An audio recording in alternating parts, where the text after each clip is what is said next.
tous, on se retrouve pour une nouvelle vidéo et ce sera un book haul. Ça fait un petit temps que j'en ai pas tourné, je sais que vous aimez bien ça. Et ça tombe bien puisque j'ai fait un énorme craquage chez Book Off. Donc pas quand on était à Paris, puisque je n'avais clairement pas la place de ramener plein de livres. Mais sachez que si vous n'êtes pas au courant, Book Off a une boutique en ligne. Donc c'est bien et pas bien, puisqu'effectivement ça donne très très envie de craquer quand on se balade sur la boutique en ligne et c'est ce qui s'est passé avec moi. Voilà, donc je remercie Laura du compte Les mots des autres, ou pas d'ailleurs, parce que... enfin, en tout cas, moi je te remercie, mon porte-monnaie un petit peu moins, mais bon. Voilà. Je vais vous présenter tous les petits achats que j'ai pu faire et n'hésitez pas, vous, à me dire en commentaire si ce sont des livres que vous connaissez, si ce sont des lectures que vous avez déjà faites et par lesquelles vous me conseillez de commencer. Alors il y a un petit peu de tout dans cette sélection. On a du pocket, on a du Charleston, on a du 10-18, on a du livre de poche, enfin on a vraiment un peu de tout. J'ai également du Grasset, La Martinière. Donc voilà, je vais vous présenter tout ça un petit peu au fil de l'eau pendant cette vidéo. Je m'excuse auparavant parce que je suis en pleine crise d'allergie, je pense que ça s'entend, donc désolée, je vais faire ce que je vais pouvoir, mais j'espère que cette vidéo ne sera pas trop désagréable pour vous et que le son de ma voix ne sera pas horripilant. Mais bon, voilà, voilà. On y va et je vous propose de commencer tout de suite avec les livres Pocket. Alors, premier livre Pocket que j'ai acheté, pour lequel j'ai craqué, c'est une suite mais pas vraiment. Il s'agit de Il était deux fois de Franck Tillier, qui est plus ou moins la suite du manuscrit inachevé. On peut pas vraiment la considérer comme une trilogie, donc il y a le manuscrit inachevé, Il était deux fois et Labyrinthe, mais il y a quand même des liens entre les différents romans, donc c'est pour ça que je vous dis que c'est une suite avec des gros guillemets. En tout cas, j'ai beaucoup aimé le manuscrit inachevé, donc je voulais continuer avec ma découverte de Franck Tillier, et je lui dis que c'était pas mal de continuer avec Il était deux fois. Donc là, en l'occurrence, l'histoire se passe en 2008. C'est une jeune fille de 17 ans qui disparaît et son papa, qui est lieutenant de gendarmerie, passe toute son énergie dans l'enquête. Et son enquête va l'emmener dans un hôtel qui s'appelle l'hôtel de la Falaise, et le propriétaire va lui donner notamment accès au registre et à toute la documentation liée à l'hôtel. Il va donc se mettre dans la chambre 29 au deuxième étage pour pouvoir profiter du calme pour examiner un peu tous les documents, sauf que épuisé par l'enquête, il va s'endormir et il se réveille 12 ans plus tard dans la chambre numéro 7 au rez-de-chaussée. Et on est donc en 2020 et Julie n'a toujours pas été retrouvée, donc Julie, sa fille, qui a disparu. Voilà un petit peu le pitch de départ. Je pense que Franck Tillier va nous promettre encore une très très très belle intrigue policière qui risque de nous tenir en haleine jusqu'à la fin. Désolée, du coup la crise d'allergie me force à devoir couper un peu ma vidéo parce que c'est insupportable, je l'éternue tout le temps, donc... Bref, passons. Avant la prochaine crise d'éternuement, je voudrais quand même vous parler de mon deuxième achat Pocket, qui est La Maison des Égarés de Julie Kibler. Alors j'en avais absolument pas entendu parler de ce roman, c'est la couverture qui m'a beaucoup intriguée, et quand j'ai lu la quatrième, je me suis dit allez banco, on y va, on verra bien. Il s'agit d'une histoire qui se passe au Texas, et donc on se retrouve dans un refuge pour femmes, pour les femmes un petit peu perdues. Donc ce sont des femmes qui sont soit prostituées, droguées, des filles mères, des femmes, des épouses abandonnées. Et du coup, ce refuge-là, ça leur permet vraiment de repartir à zéro et de se reconstruire par rapport à leur passé compliqué. Donc, dans ce refuge, on va faire la connaissance de Lizzie Bates et Mattie Corder en 1904. Et donc, elles vont se lier d'amitié et il va y avoir... en fait, elles vont construire ensemble un avenir différent de ce qui les attendait. Et un siècle plus tard, du coup, le refuge a complètement disparu, il est laissé à l'abandon. Et donc, on fait la connaissance d'une jeune bibliothécaire qui s'appelle Kate Sutton, et qui va faire des recherches sur cet endroit et elle va notamment découvrir l'histoire de Lizzie et Matty. Voilà. Donc autant vous dire que dans ce roman-là, on a une double temporalité, on a des secrets, on a une histoire qui se passe aux États-Unis. Bon, il y a énormément d'ingrédients qui font que normalement ça devrait clairement matcher et normalement je devrais accrocher avec ce livre-là. Donc voilà, et encore une fois, j'adore la couverture, je la trouve vraiment magnifique. Allez, on passe au troisième. Le troisième livre Pocket est un livre dont vous avez sûrement dû entendre parler, enfin c'est même sûr, je pense que tout le monde en a entendu parler, la saga a fait grand bruit, je crois qu'il y en a 4 ou 5 tomes. Moi je viens juste d'acheter le tout premier, il s'agit des Déracinés de Catherine Bardon. Alors, les Déracinés, c'est l'histoire d'un couple de mémoire, Alma et Willem, qui se rencontrent dans la Vienne des années 1930. Alors, dans la Vienne, la ville, hein, la capitale autrichienne. Et bien sûr, en 1930, en Autriche, c'est quand même de plus en plus compliqué d'être juif. Donc la situation et la haine des juifs qui est de plus en plus poussée va les forcer à s'exiler. Et ils vont notamment s'exiler, en République dominicaine, là où le dictateur promet 100 000 visas aux juifs d'Europe. Et voilà, et ils vont se reconstruire en République dominicaine. Je crois qu'après leur vie les emmène à New York et compagnie, il me semble, hein, parce qu'il y en a un de mémoire, un tome qui s'appelle L'Américaine, donc je crois que voilà. Mais en tout cas, le premier tome, c'est vraiment concentré sur la partie Vienne et ensuite République dominicaine. Ça me donne très très envie. Si vous l'avez lu, n'hésitez pas à me dire ce que vous en avez pensé. J'imagine que vous êtes un sacré nombre à l'avoir lu parce qu'il a fait beaucoup de bruit quand il est sorti. Et voilà, après je m'attendais pas à ce que ce soit une bricasse aussi énorme, il fait quand même 750 pages, donc je pense que ça va être un gros challenge de le lire celui-ci. Ensuite, j'ai craqué pour 3 autres romans et cette fois-ci c'est à la maison d'édition Charleston. Donc 3 gros romans, 2 énormes briques encore une fois. Le tout premier, c'est un roman espagnol, La cuisinière de Castamar, de Fernando G. Muñez. Et donc j'imagine que vous en avez entendu parler puisque comme vous le voyez sur le bandeau, c'est un roman qui a notamment inspiré la série Netflix. Je n'ai pas vu la série, je ne compte pas forcément la voir, par contre je compte lire ce roman. Donc l'histoire se passe en 1720 à Madrid.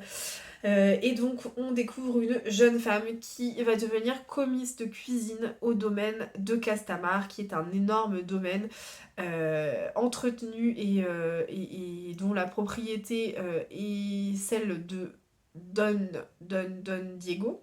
Oui, c'est ça, Don Diego, qui est assez taciturne, assez mystérieux, assez renfermé sur lui-même, notamment depuis la mort de son épouse Donia Alba, qui a eu lieu 9 ans plus tôt. Et finalement, il se décide un jour de refaire son apparition dans les soirées mondaines, et donc il va notamment organiser des grandes soirées mondaines assez fastueuses dans le domaine de Castamar. Voilà. Et donc si j'ai bien compris, la jeune commise de cuisine va un petit peu taper dans l'œil de Don Diego, et donc c'est un peu leur rencontre, ça va un petit peu chambouler toute la vie au domaine. Voilà, je vous laisse imaginer la taille du roman, puisqu'on est quand même sur une belle brique. Hein. On est sur un roman qui fait 700 pages. Voilà, mais là encore une fois, on est sur un roman plutôt historique, avec une dimension un peu sympathique, le monde aristocratique, etc. Je pense que ça va me plaire, vraiment. Donc, on verra bien. Deuxième énorme bricasse, Les héritières de Lovenhof de Corinna Baumann. Voilà, on est quand même sur un gros roman. Là encore, il fait 700 pages, donc si vous cherchez des cale-pieds ou des cale-portes, non, je rigole bien sûr, mais bon. Mais on est quand même sur des sacrés pavés. Bref. Là, en l'occurrence, l'histoire se passe en Suède en 1913 et on fait la connaissance de Agneta, qui est le personnage principal du roman. Agneta, c'est une jeune femme qui vit dans un monde assez aristocratique. Étant donné qu'on veut lui imposer un mari qu'elle ne veut absolument pas épouser, elle va décider de couper les ponts avec sa famille tout simplement et elle va choisir de vivre une vie plutôt de bohème, une vie de liberté et absolument pas une vie de contrainte. Donc elle coupe les ponts, elle s'enfuit et voilà. Jusqu'au jour où son père et son frère sont victimes d'un grave accident et elle est contrainte de revenir sur le domaine familial pour notamment gérer tout le domaine. Et donc en fait elle va être un peu tiraillée entre cette vie de bohème dont elle rêve et ses obligations familiales. Il me semble que c'est une saga. Celui-ci c'est le premier tome, mais je crois que c'est une saga. Alors j'ai vraiment hésité hein, avant de le prendre parce qu'il me tentait beaucoup. Mais je me suis dit, oulala, si c'est une saga, je sais pas dans combien de tomes je m'embarque, etc. J'étais pas hyper emballée. Mais voilà, je me suis dit, bon, 1913, Suède, domaine, de grand domaine, monde aristocratique, etc. Bon, je me suis dit que normalement, ça devrait me plaire. Voilà. Le dernier que j'ai pris chez Charleston, c'est un roman beaucoup plus contemporain, et donc c'est une autrice que j'ai découvert il y a très peu de temps, avec La vie rêvée des chaussettes orphelines. Et donc là, j'ai acheté son dernier, Désenchanté. Et donc, ce dernier livre de Marie Vareille, il parle de la disparition de Sarah Leroy, qui avait 15 ans au moment où elle a disparu. Donc, dans sa petite ville du nord de la France. Et voilà, et toutes ses copines et toutes les personnes qui étaient avec elle au lycée à ce moment-là, bah, ont grandi un peu avec ce drame tragique. Et Fanny, une des personnes, voilà, une des personnes qui était en contact avec elle, revient 20 ans plus tard dans cette bourgade et en fait elle se retrouve un peu confrontée à tous ses souvenirs et à toute sa bande de copines cette bande de copines s'appelait Les Désenchantées. Et voilà. Et du coup, on nous met dans la quatrième de couverture une histoire qui a l'odeur des premières cigarettes et du chlore de la piscine municipale, des serments d'amitié et surtout des plus lourds secrets.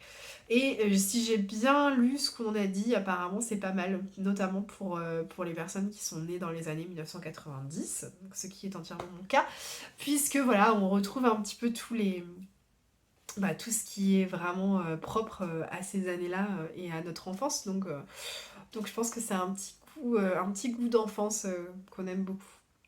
Voilà, voilà. Donc ça c'était pour mes achats Charleston. Ensuite, on enchaîne. J'ai acheté un livre chez Le Livre de Poche et ça, j'étais obligée de l'acheter finalement parce que j'avais, sans le savoir, acheté le deuxième tome. Enfin, c'est pas vraiment... Enfin si, c'est un peu une duologie. Et du coup, je trouvais ça un peu dommage de lire le deuxième sans lire le premier. Donc, j'ai acheté La Tresse de Laetitia Colombani. Moi, j'avais acheté Les Cerfs-Volants et du coup, tout le monde m'a dit mais en fait, il faut absolument que tu lises La Tresse avant de lire les Cerfs-Volants. Donc, voilà. Si je me souviens bien, l'histoire se passe notamment dans... Ah oui, c'est ça. L'histoire se passe dans 3 pays différents, l'Inde, la Sicile et le Canada. Et en fait, on rencontre trois personnages différents. Donc 3 personnages différents sur 3 continents différents et qui ont toutes les 3 soif de liberté. Donc on a d'abord Smita qui est une intouchable qui vit en Inde et qui rêve de voir sa fille échapper un peu à sa condition misérable et pouvoir suivre notamment une éducation, etc. On a Julia qui est en Sicile et qui travaille dans l'atelier de son père, pardon. Et elle va vite se rendre compte que l'entreprise familiale est ruinée. Et au Canada, on suit Sarah, qui est une avocate réputée et qui va être promue à la tête de son cabinet lorsqu'elle va apprendre qu'elle est gravement malade. Donc voilà, ce sont 3 histoires en parallèle. Je ne sais absolument pas si ce sont des histoires qui se regroupent à la fin ou pas. Mais bon, on m'a dit qu'il fallait que je le lise avant le cerf-volant. J'imagine que ça a un lien avec le cerf-volant du coup. Ensuite, petit roman que j'ai acheté, enfin petit roman, grosse brique plutôt, que j'ai acheté chez 10-18 pour le coup. Il s'agit, j'en profite, j'enlève quand même le prix derrière au passage. Il s'agit du deuxième tome de la Villa aux étoffes. Donc là, c'est les filles de la Villa aux étoffes. Alors effectivement, la couverture est très très hivernale et je ne compte pas le lire maintenant, hein, ce sera plutôt un roman pour cet hiver. Mais j'avais beaucoup aimé le premier tome de la Villa aux étoffes, donc du coup je me suis dit que j'allais quand même continuer la saga. Et voilà, donc là on se retrouve en 1916, 3 ans après que Marie a, a atterri au domaine des Melzer. Et donc voilà, tout a un petit peu changé puisqu'on est en 1916, c'est en pleine guerre mondiale. Donc je me doute que la guerre va être quand même omniprésente dans ce roman-là. J'attends de voir ce qui va se passer. J'ai relativement hâte de retrouver les personnages. Je ne vous en dis pas plus parce que vu que c'est un deuxième tome, je ne veux pas vous spoiler ni quoi que ce soit. Mais je vous encourage toutefois vivement à aller regarder ma chronique sur le premier tome, La Villa aux étoffes. Alors je sais plus dans quel carnet de lecture c'était. Mais vraiment, c'est une très très belle histoire. Donc, si vous aimez la Première Guerre mondiale, les histoires de famille et puis les secrets, ce genre de choses, normalement vous devriez trouver ça très intéressant. Pour les 2 derniers romans qu'il me reste, alors on a d'abord un thriller. J'ai été clairement influencée par un des carnets de bord de petite lectrice Estelle, que vous connaissez déjà sûrement, sinon je vous mettrai les informations en barre d'infos. Mais elle avait parlé dans un de ses carnets de bord de ce roman, et franchement il me plaît pas mal. Donc je n'ai pas cherché très longtemps, je l'ai acheté directement. Il s'agit de La fosse aux âmes de Christophe Molmy. Là, en l'occurrence, c'est l'histoire de Fabrice. Fabrice, c'est un homme qui n'a pas franchement beaucoup de chance dans sa vie. Il est victime d'un attentat dans un cinéma et sa compagne décède suite à cet attentat. Lui va en réchapper, mais du coup il a énormément de mal à reprendre goût à la vie après ça. Il a vraiment, ouais, il galère vraiment, ce qui est complètement compréhensible, hein. Et il va quand même rencontrer une autre femme qui va lui redonner un peu espoir, qui va lui redonner envie de vivre. Et ça va relativement bien se passer jusqu'au jour où cette deuxième compagne disparaît à son tour. Et alors là, c'est très compliqué puisque tout l'accuse. Et donc on part sur un roman policier un peu. Voilà. Je trouve que la couverture fait assez froid dans le dos, comme vous pouvez le voir. Mais ça me tente beaucoup. En plus, quand Estelle en avait parlé, elle avait notamment parlé de Christophe Molmy, hein, l'auteur, qu'elle a du coup rencontré, il me semble. Et c'est indiqué que Christophe Molmy est policier et écrivain. En fait, c'est le chef de la BRI, la Brigade Anti-Gang de Paris. Notamment, il l'a été pendant la période des attentats de 2015. Donc je pense que c'est hyper intéressant de lire un roman comme ça, puisque bah, pour le coup, lui, il s'y connaît vraiment, hein, en termes de procédure et compagnie pour tout ce qui est lié aux attentats. Donc je pense que ça peut être intéressant de lire un roman sur fond d'attentats comme ça. À voir. Et le deuxième, alors là j'ai vraiment pas hésité puisqu'il était à 1 euro. Et là, je suis clairement influencée par, pas par une bookstagrammeuse ou une booktubeuse, ou voilà. Je suis tout simplement influencée par ma copine Sonia, donc une de mes très bonnes amies parisiennes, qui m'en a beaucoup parlé de ce roman-là. Elle m'a parlé du Déjeuner des barricades de Pauline Dreyfus. Et c'est un roman qui se passe en mai 1968, période sur laquelle je n'ai jamais rien lu, donc c'est un petit peu l'occasion. Donc ça se passe en mai 1968 et il s'agit de l'occupation de l'hôtel Meurice par son personnel. Donc l'hôtel Meurice se trouve à quelques pas de la Sorbonne, là où a lieu les affrontements entre les étudiants et les forces de l'ordre. Et donc du coup le personnel de l'hôtel Meurice va occuper cet hôtel-là, notamment pendant la période où est censé être remis le prix Roger Nimier, qui est un prix très très célèbre, prix littéraire très célèbre au printemps.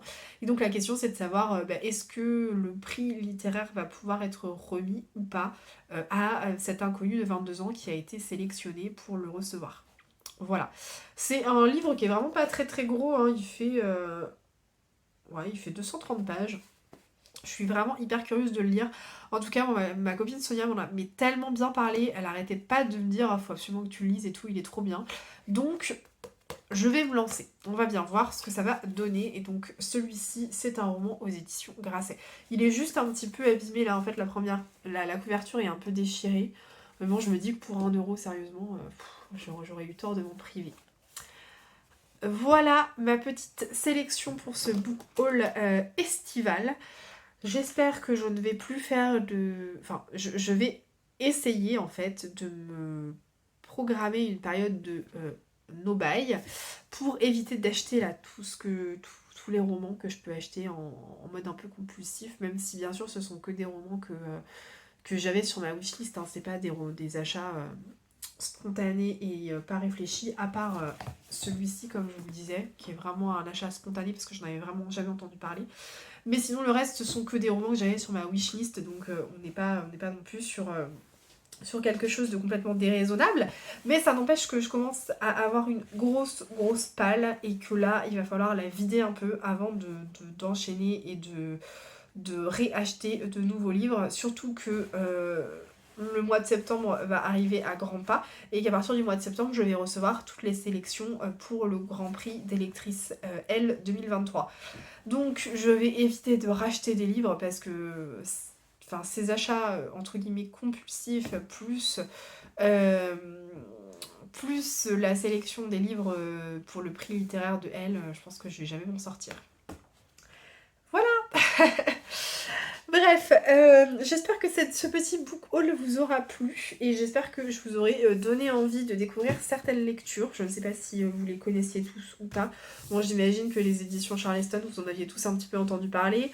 Après, peut-être que vous aviez entendu un petit peu moins parler de la Maison des Égarés ou du Déjeuner des Barricades par exemple. Donc voilà, j'espère que je vous aurai donné envie de découvrir certains livres et puis bien sûr je me ferai un plaisir de vous donner mon avis quand je les lirai.